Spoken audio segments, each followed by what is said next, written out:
You talk about something called intuitive eating, and I'm wondering if you could say what that means and how I think that will be of interest to people. So many people struggle with food. They eat too much, they eat too little, they have foods they can't eat but want to eat. Like there's a lot of struggle around eating. Okay, perfect. So, well, first of all, like your relationship to your food and yourself, it's in a sense, it's like developing a relationship that acts like an alchemy.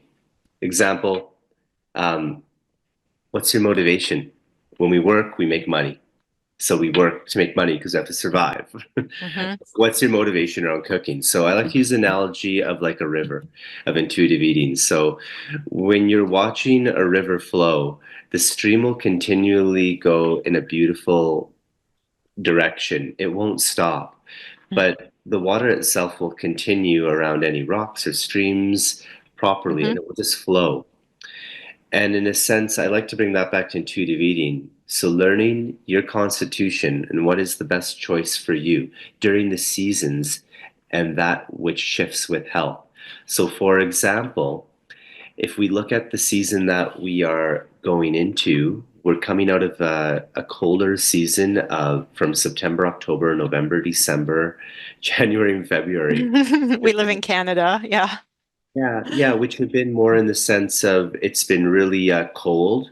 There's been Hmm. a lot of wind, so it's been cold and wind and airy, and that air can be considered as something called vata. And then, and with that in mind and respect, now we're going into spring.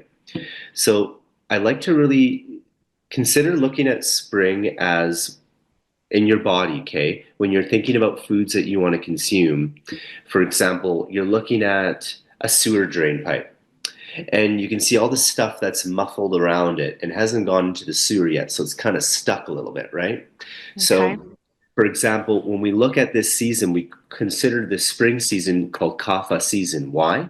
Because there's more earth and water that has been accumulated. So the seasons that have been colder, people are usually eating heavier foods to nourish their Mm. bodies. You're probably not going towards a beautiful raw green salad when it's minus 40 outside. You probably want something a little bit more nourishing, warm, and comforting.